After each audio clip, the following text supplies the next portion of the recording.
Ei, galera! Pois é, a gente precisa falar de corrupção. E vamos direto ao papo depois da vinheta.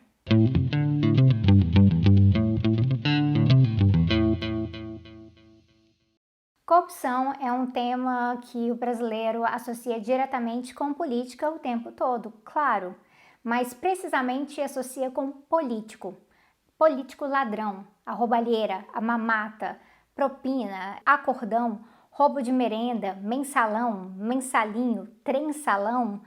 É tanto módulo de corrupção na história brasileira que a gente sempre vai e inventa um nome novo também. E aí eu fico pensando, né, como é que fica o nome quando a corrupção, no caso, está associada com a compra ou não compra de vacinas numa pandemia. Pois então, não é nenhuma novidade que Jair Bolsonaro foi eleito dizendo que acabaria com a corrupção e botaria ordem no Brasil e chega de mamata. Mas no seu governo tem escândalo com cartão de crédito, tem escândalo com leite condensado, com laranja, com patrimônio crescente de filho, né? Ministro condenado por corrupção, propina em cima de vacina, quem diria, né? Bom, a gente diria, a gente disse.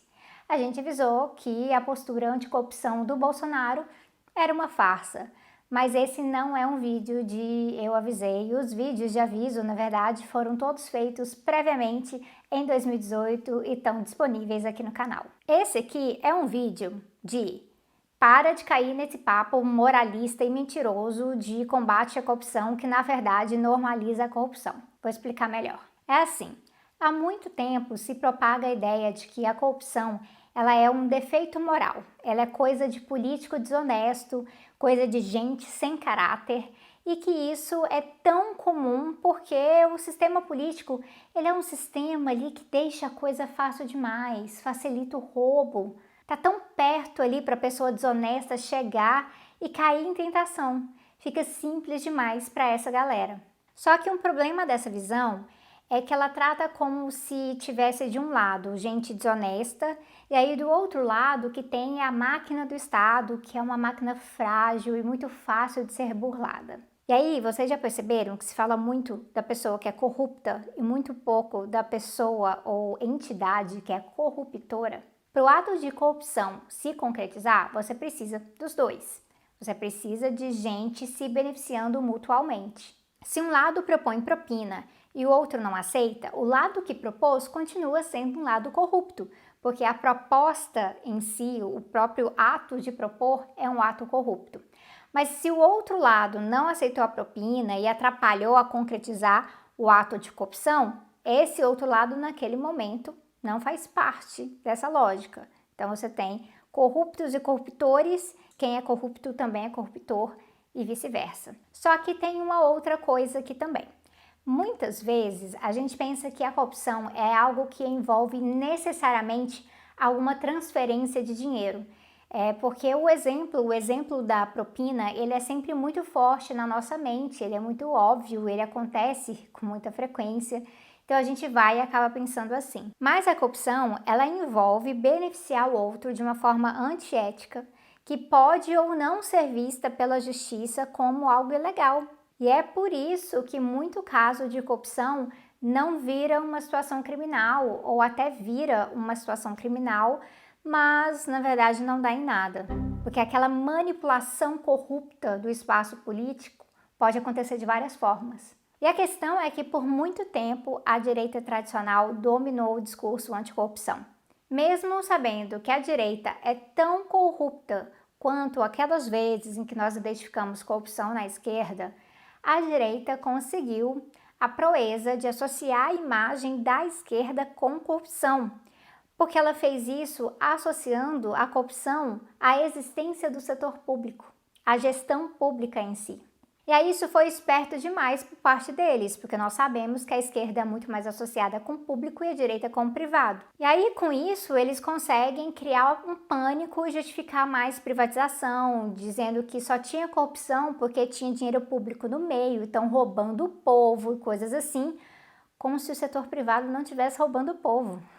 Então assim, é muito irônico, porque a gente sabe que muitas vezes rola corrupção como compra de apoio, compra de voto por parte de empresários para garantir que algo seja privatizado ou para garantir que passem um projeto de lei que beneficie a sua empresa e coisas assim, coisas que podem dar lucro.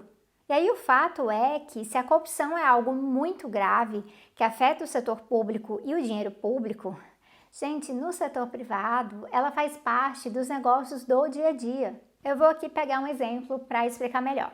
Então vamos olhar aqui para a vacina.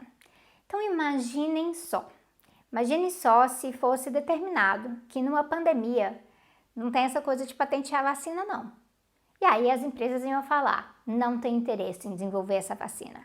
Mas as pesquisas teriam investimento de um fundo global e as melhores candidatas à vacina receberiam mais apoio ainda e o resultado final não seria propriedade privada de ninguém. Algo que chegaram a propor em Oxford, porque a vacina de Oxford recebeu dinheiro público, mas depois foi patenteada pela AstraZeneca. Então, nesse mundo hipotético, qualquer laboratório com capacidade de produção poderia ser acionado para produzir essas vacinas a preço de custo. Os especialistas da área, eles afirmam com muita certeza de que se fosse assim, nós teríamos hoje muito mais vacinas e a gente não estaria num cenário de apartheid de vacina.